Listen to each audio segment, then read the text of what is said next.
É um prazer aqui estar falando com vocês ao vivo e acredito que de um assunto muito interessante. Eu espero que realmente todas vocês possam sair desse encontro com um pouco mais de sabedoria e principalmente com um pouco mais de ferramenta para poder lidar no dia a dia com assuntos que são discutidos há milênios, mas que agora a ciência está trazendo um pouco mais em termos de capacidade de entendimento mais lógico, porque na realidade acaba sendo um tema bastante subjetivo, porque um deles, que nós vamos falar bastante, é sobre felicidade. Como que a psicologia positiva trabalha com essa questão da felicidade, tá? Ele é um movimento científico que teve início agora, se vê que é bem recente, né? 1998, e ele visa o estudo de sentimentos, emoções, comportamentos positivos, e o objetivo final, como eu acabei de dizer para vocês, é a felicidade. E eu vou explicar para vocês o porquê desse movimento, em oposição a outros, né? Porque em outros movimentos, a psicologia, que veio como ciência lá no século XIX, ela sempre se baseou no problema da doença. Então, não se estudava necessariamente a mente sadia. O que se estudava eram as patologias mentais. Porque o médico, ou o psicólogo, na sua ânsia de poder ajudar o próximo, ele queria aliviar sofrimento. Mas, por outro lado, começou a perceber, justamente esse grupo mais recente, de que, para que você entendesse o que era patológico, patos do grego, a doença, né? O que era doença, tinha que se entender o que era normal, ou pelo menos prevenir, para que as pessoas que tinham um comportamento, vamos dizer assim, entre aspas, considerado normal, conseguissem se manter nessa condição, né? Então, por exemplo, na faculdade de medicina a gente aprende primeiro a anatomia do ser humano normal, e depois, no primeiro ano, uma das primeiras aulas que a gente tem, e depois passa no terceiro ano só da faculdade a entender a anatomia patológica, que é o logos, estudo, patos, doença. Anatomia do estudo de uma doença, né? Então, é importante que a gente entenda que a psicologia começou ao inverso, a psicologia e a psiquiatria, entendendo já a doença e não necessariamente trabalhando a condição normal. E o que eu espero passar para vocês hoje é justamente dizer mais ou menos o que hoje a ciência considera como uma situação mais normal, mais saudável, e algumas ferramentas para a gente se identificar com ela. Estamos, não estamos, o que acontece conosco? Onde nós estamos hoje? Diante desse novo cenário, há milhares de artigos, livros, manuais, redes regionais pelo globo, cursos e encontros científicos e apoio de diversas instituições visando o entendimento desta mente sadia ou da prevenção da saúde mental, ok? E a psicologia da felicidade é, como eu disse, um assunto bastante subjetivo, porque todos possuem a sua definição de felicidade, e é natural, certo? Que nem sempre ela vai estar em sintonia com o que nós vamos tentar explicar para vocês hoje aqui, tá? E isso está ligado muito a uma avaliação de bem-estar que é extremamente subjetivo. O que vem a ser o bem-estar? É uma avaliação tanto cognitiva, né, da razão, vamos dizer assim, né, do conhecimento, quanto afetiva. Então a pessoa julga que ela está em bem-estar quando ela tem experiências emocionais agradáveis, quando ela tem baixos níveis de humores negativos e quando ela tem uma alta satisfação em relação à vida. E esse conceito não deixa de existir na psicologia positiva, mas agora a gente vai tentar mostrar para vocês como é que a ciência consegue mensurar, de certa forma, um pouquinho de cada um deles. Então, tem uma fórmula para a felicidade? Se tivesse, a gente poderia dizer que o nível de felicidade está ligado à genética, mais às circunstâncias e mais à vontade. Agora, vamos explicar um pouquinho para vocês, um pouquinho de cada um deles, né? Para vocês entenderem melhor essa fórmula aí. Hoje eles consideram, os cientistas consideram que para que a pessoa esteja numa situação de felicidade ou numa situação de bem-estar, ela tem 3 tipos de felicidade que a ciência reconhece particularmente como uma situação assim. É a felicidade prazerosa, essa é fácil, acho que talvez a que mais fácil de reconhecer, que é aquela felicidade no momento de prazer. aquilo que nos dá algum tipo de sensação de prazer. A felicidade do comprometimento, do engajamento, que é ligada a uma satisfação com o trabalho, a satisfação com a família, um ótimo relacionamento social, de amizade, e a felicidade do propósito, do significado, que é uma das últimas que eu vou comentar com vocês e que, ao que parece, pelas pesquisas, é o que está dando mais sentido de ser uma felicidade duradoura para a pessoa. E essa, então, está ligada ao autoconhecimento, às forças e virtudes individuais. Vamos lá explicar mais um pouquinho para vocês através do quê? Do que a ciência hoje, para definir esses 3 tipos de felicidade, começou a entender que existe, tá? Que existe, que pode ser mensurado. Uma das situações é o que a gente chama locus de controle, que pode ser um controle interno ou um controle externo. Eu já vou explicar um pouquinho melhor para vocês o que é cada um deles. O controle, na realidade, eu controlo minha vida, eu tenho, na realidade, um locus interno. Se a minha vida os outros controlam, eu tenho, na realidade, um locus externo. Vamos explicar melhor um pouquinho disso aí. Uma definição de locus, é a maneira como a gente atribui a responsabilidade pelo que acontece em nossa vida.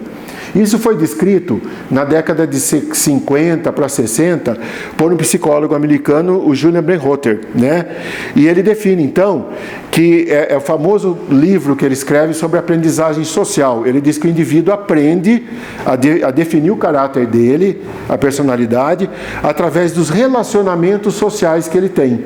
É isso que vai amadurecendo o indivíduo e vai trazendo a ele uma característica própria, tá?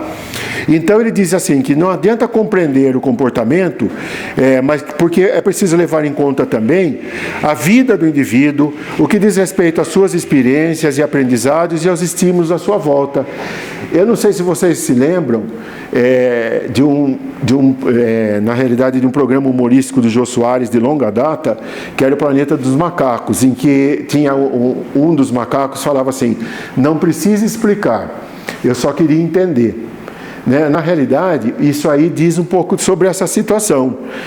Se você tem um comportamento do indivíduo que não é muito aceitável, ou não tem lá uma aceitabilidade mesmo, um certo positivismo sobre ele, é melhor você não julgar e entender o porquê que talvez aquilo chegou até lá.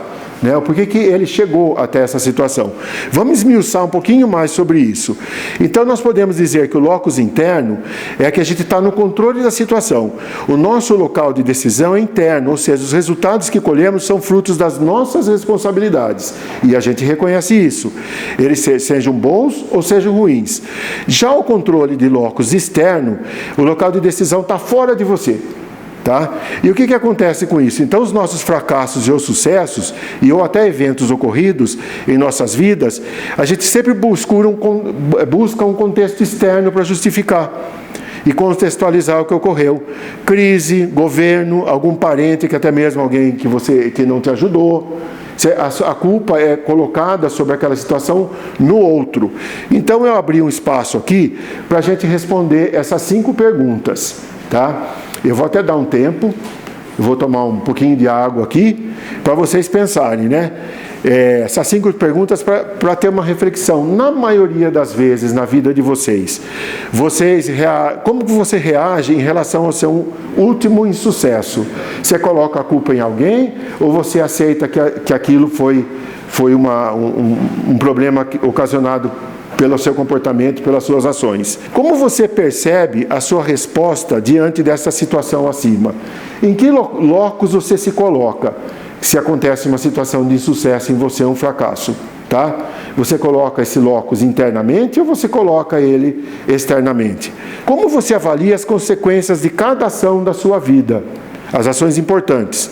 E o que você irá planejar para ser diferente em outro momento, caso você concorde que seja um locus externo e que ele talvez não seja muito adequado. E quem é o responsável pelo seu sucesso e pelo seu fracasso? Você consegue responder? Eu acho que isso é muito importante. Tá?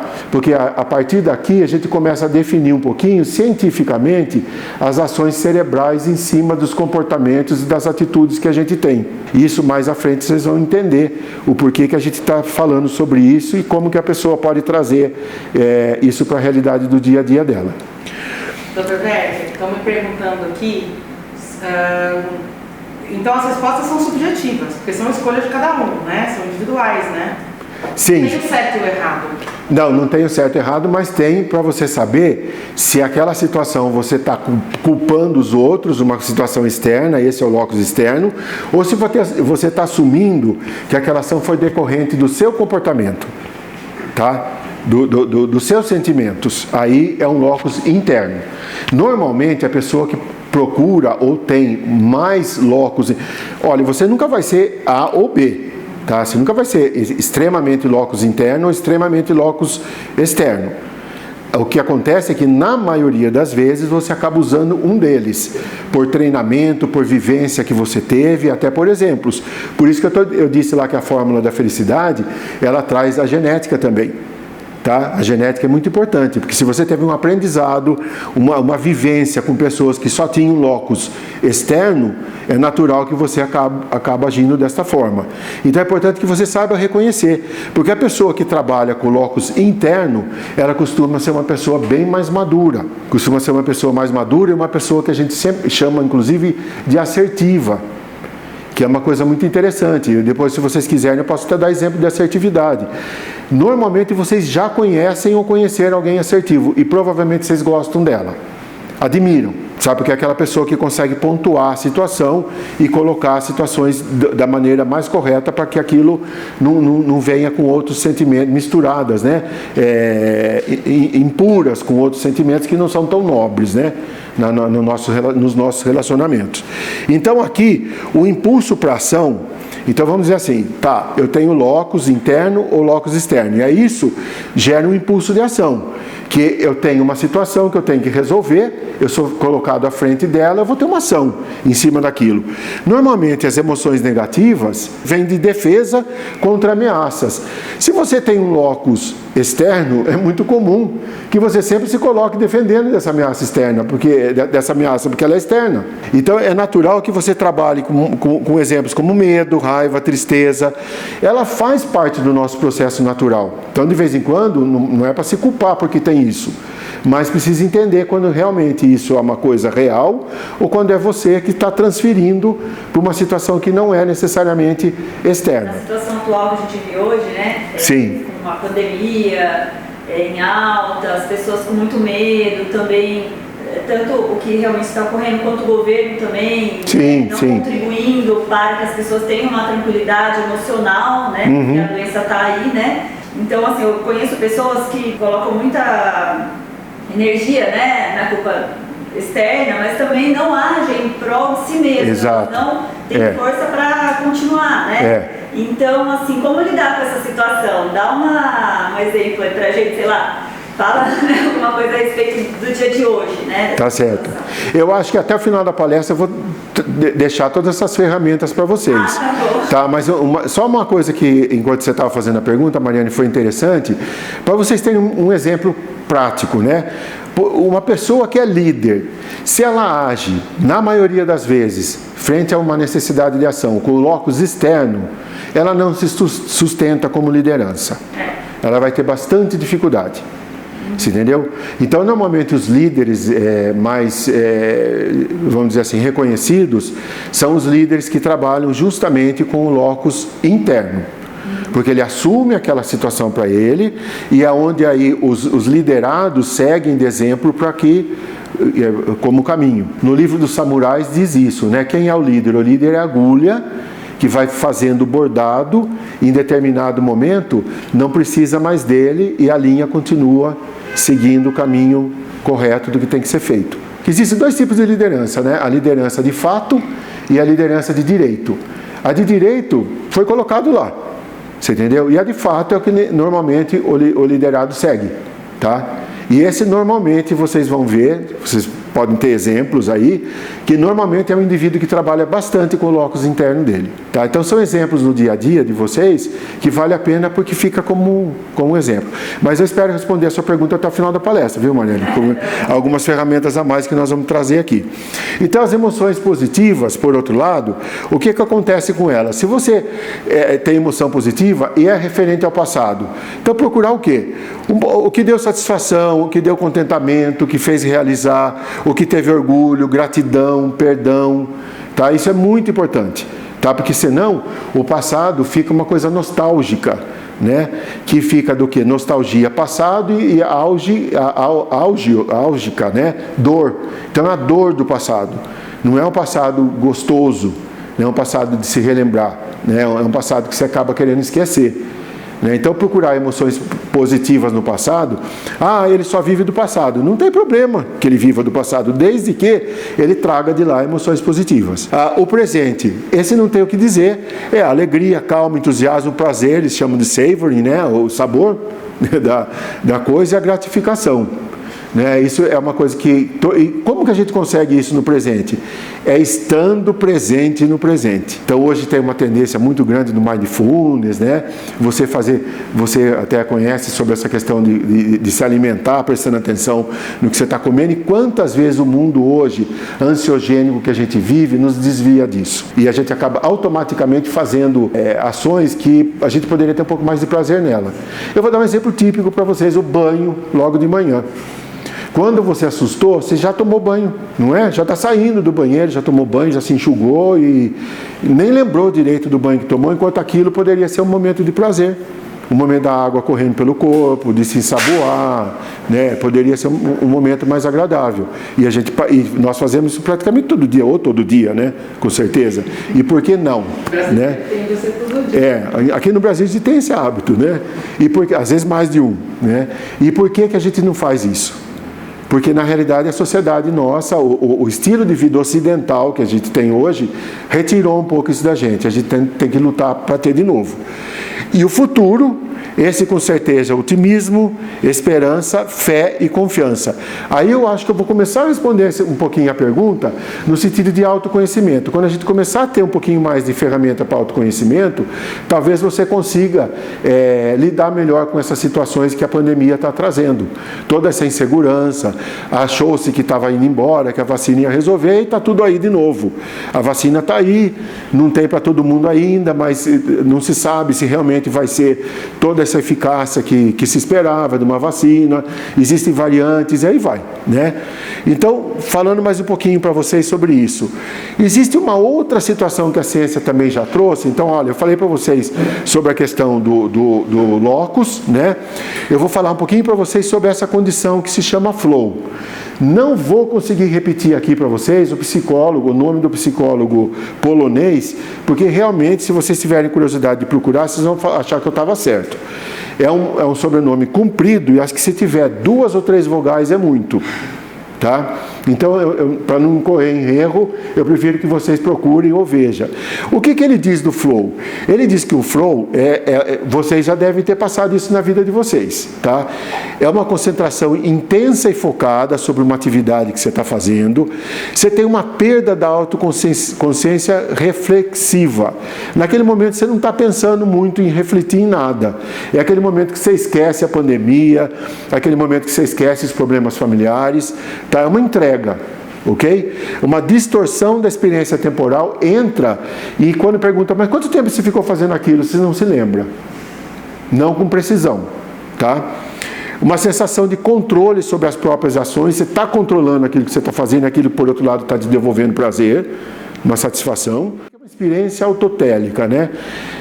Uma experiência autotélica é uma experiência positiva. Eu vou dar um exemplo bem clássico aqui para vocês e fácil de entender. Eu adoro dirigir. Não é verdade, mas eu estou dando só um exemplo. Eu adoro dirigir e por acaso eu sou motorista. Então o meu trabalho no dia a dia me traz experiências autotélicas. Eu junto, num ditado grosseiro, a fome com a vontade de comer. Eu gosto daquilo e faço aquilo. Né? Agora isso pode ser para qualquer coisa. Esse eu dei um exemplo de trabalho, mas isso pode ser na vida. Tá? No hobby, em qualquer outra coisa que você desempenhe. E o crescimento do self, no eu. Né? Com isso você passando por situações assim, você se entende melhor, você se reconhece melhor, você tem mais noção de quem você é. Né? Porque aquilo tudo teve a sua cara, teve seu jeito. Tá ok? Vamos tentar explicar um pouquinho melhor sobre isso. E como que você entra nesse flow? Né? Como você entra no flow? Todo mundo quer entrar em flow. Eu estou dizendo que é uma coisa legal, né?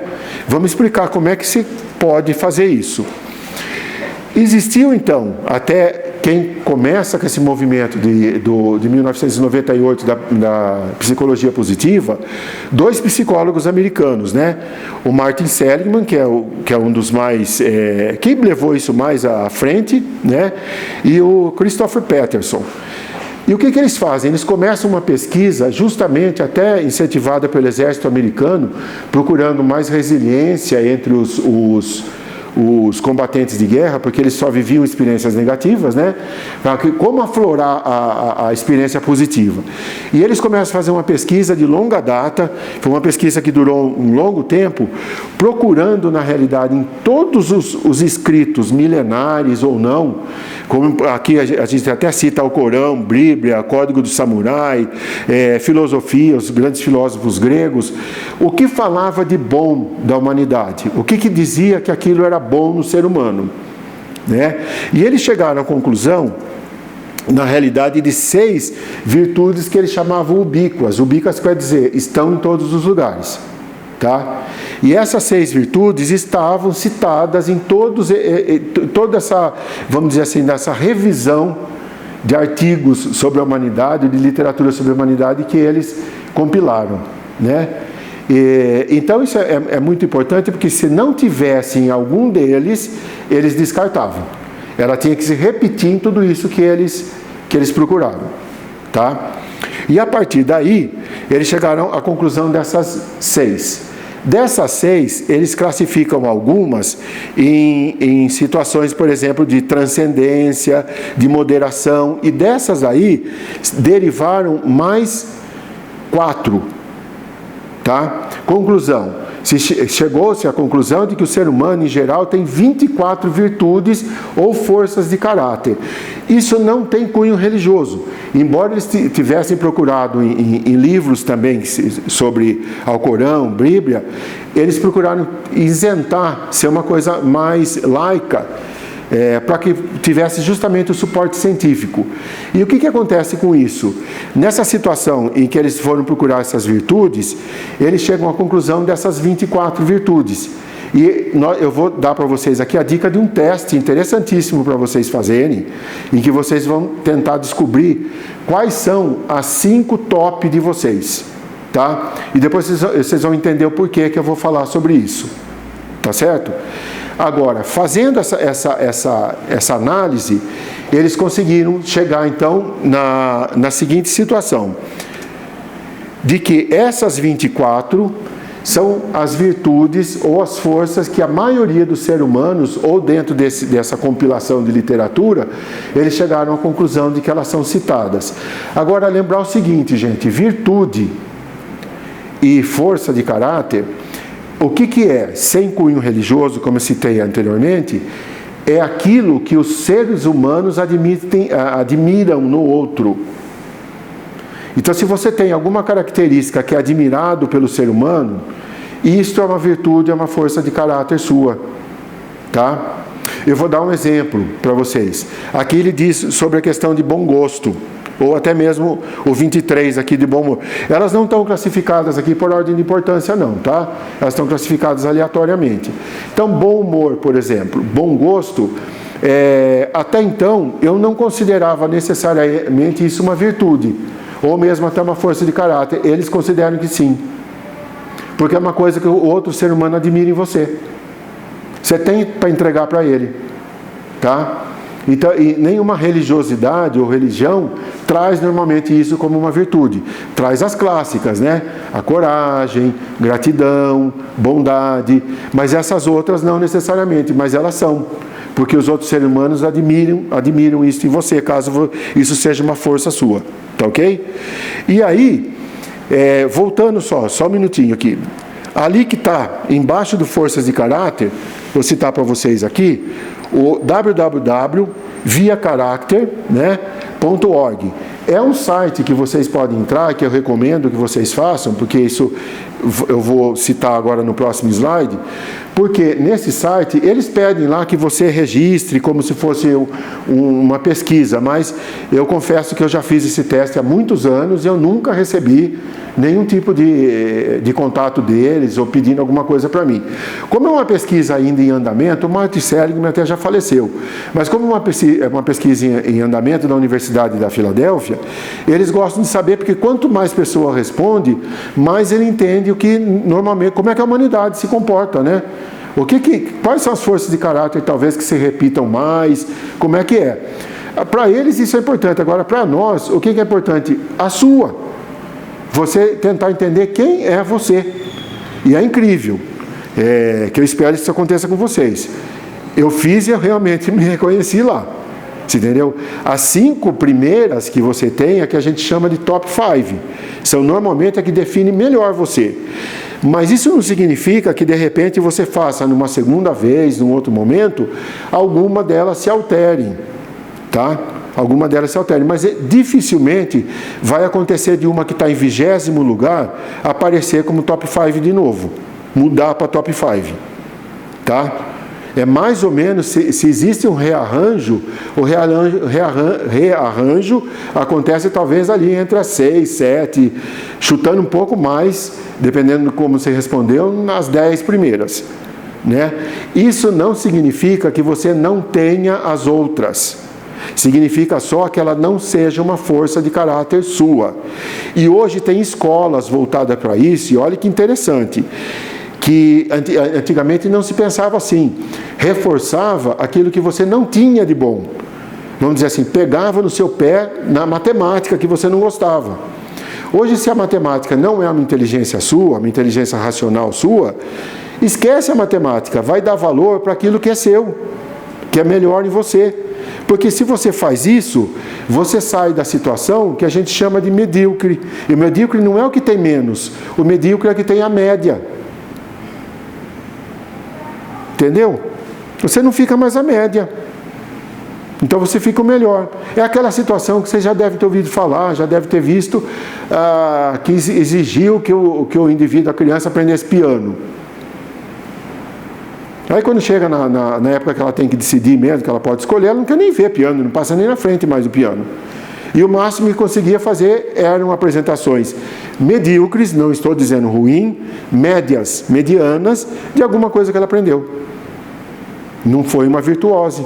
Se for a virtuose, provavelmente o que vai acontecer? Ela vai entrar em flow. E você vai perceber logo que aquilo é uma característica dela. Tá? Então isso é muito interessante, é muito legal vocês fazerem o teste.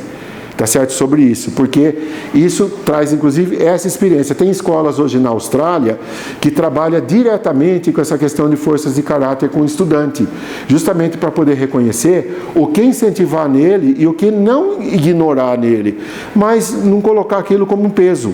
E outra coisa muito importante, quando você consegue entender quem você é e entender quem são os seus liderados, é importantíssimo para você saber interagir, não culpar, procurar ter sempre emoções positivas dentro de tudo aquilo que eu falei para vocês, tá? Porque um relacionamento, ele está extremamente ligado a esse conhecimento um do outro. Eu até sugiro que você aplique no parceiro e discutam quais foram as suas top 5, né? Vamos ver se bate, inclusive. Porque às vezes aparecem umas lá, e isso não é incomum, que você nem imaginava que você tinha. E ele reconhece em você que você tinha. Tá? Mas nunca falou, porque também nunca esse assunto foi trazido à tona. Tá ok? Vamos então passar para essa outra aqui. Então a pergunta para reflexão de novo, né? Então, para ser feliz, basta eu ter locus interno, trabalhar com ele, buscar emoções positivas e relacionamento positivo e viver muitos momentos de flow? Aí a gente já está entrando mais no final da palestra. Eu digo não necessariamente. Porque isso traria para você aqueles outros dois tipos de felicidade que eu disse, que é a felicidade prazerosa e a felicidade do engajamento, porque o engajamento está ligado muito ao flow, a quem você é. Mas existe uma outra que também está ligada a isso, que é a importância do significado. Para a gente ser feliz, a gente precisa de um significado na vida. Então, entender quem você é básico para isso. Há pesquisas com pessoas centenárias, né, ou até menos, nonagenárias nos Estados Unidos, e que tentavam entender a longevidade deles. E sabe a única coisa que eles tinham em comum? Eu acho que vocês já têm uma resposta sobre isso. Não era não fumar, não era não beber, isso até acontecia em alguns deles, tá? Era propósito de vida, sentido de vida. Faziam alguma coisa que gostavam, até aquela idade.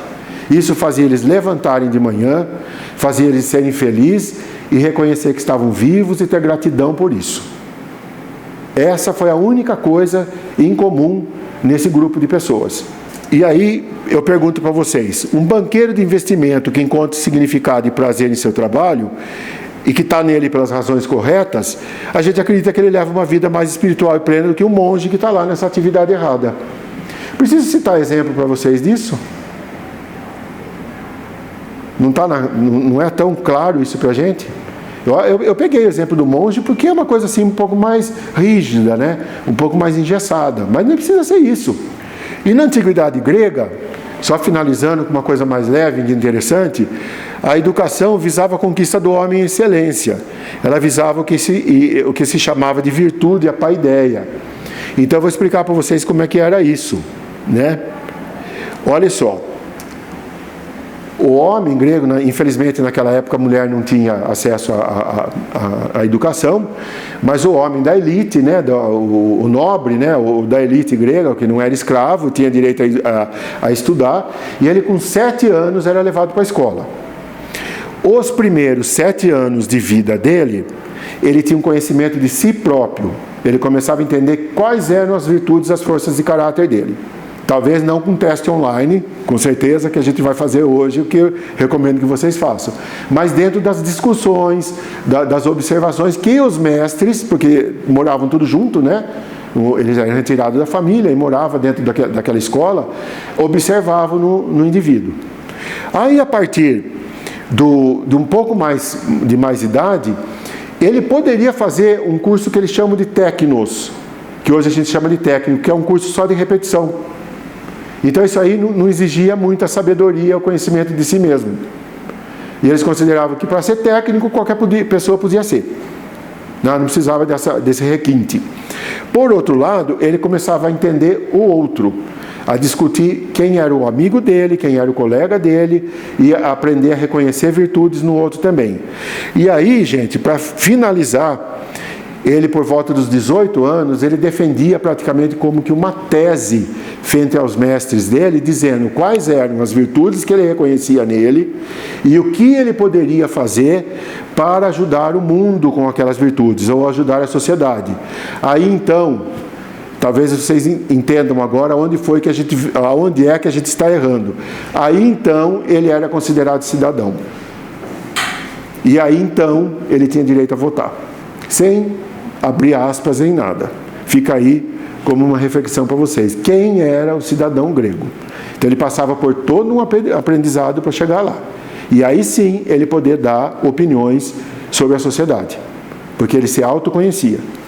E o que isso tem a ver com a felicidade, né? Que a psicologia positiva acredita que a felicidade verdadeira envolve o encontro do significado. E uma última pergunta para vocês é a seguinte: seria possível, né? Então agora a pergunta: qual é a verdade do seu ser? Né? Seria possível encontrar significado na vida se você não se conhece? Aí você, mulher, esposa, mãe, consegue entender significado na sua vida se você não se conhece e ainda por cima reconhecer nos seus, do qual você tem um papel importantíssimo na vida deles? Importantíssimo na vida deles? Então, por isso que quando a Daniela perguntou para mim se existia uma palestra que eu talvez pudesse discutir hoje na Semana da Mulher, eu quis trazer essa. Porque embora não seja uma palestra ligada a gênero, ela tem uma importância fundamental no comportamento, no dia a dia da mulher. Porque a mulher hoje, ela é uma líder, cada vez mais. É ela que está segurando, na maioria das vezes, a barra da pesada da psicologia que nós estamos tendo que usar para enfrentar essa pandemia. A maioria delas está tendo que usar isso, desdobrando o papel dela até de trabalhar em casa, cuidar de filho, né, estar à disposição. Então, eu acho que a importância de vocês, enquanto mulheres, se autodescobrirem e conseguir fazer uma leitura, por mais superficial, às vezes, que seja dos seus liderados, né, da sua família, dos seus relacionamentos, é muito rico para que vocês consigam ter momentos melhores, vocês terem uma felicidade, seja provavelmente a que a gente deseja, a que seja de engajamento e a que seja de significado, que a gente entende que essas são mais duradouras, porque a prazerosa, até cientificamente e bioquimicamente, a gente sabe que dura pouco, viu? Até com pesquisas com quem ganhou na loteria, né? Depois de um tempo ele não estava mais tão feliz como ficou nos primeiros momentos, tá certo? Isso, infelizmente, é uma realidade que esgota, né? Essa felicidade do prazer esgota. As outras são mais duradouras, que trazem esse outro sentimento de pertencimento, certo? De qualificação, de que você realmente está sendo uma pessoa importante para o outro. E aí você passa a ter um significado importante na vida sua, entende o seu significado, o seu caminho e entende o do outro. Ok? Eu vou deixar para vocês aqui como um último slide aonde que eu posso ser encontrado, caso vocês queiram conversar, queiram discutir o assunto. Eu sou médico sócio proprietário de uma clínica aqui em Campinas, que por sinal até muito bem próximo a esse local que eu estou falando com vocês hoje, aqui na Nova Campinas. E a gente trabalha lá justamente com medicina preventiva.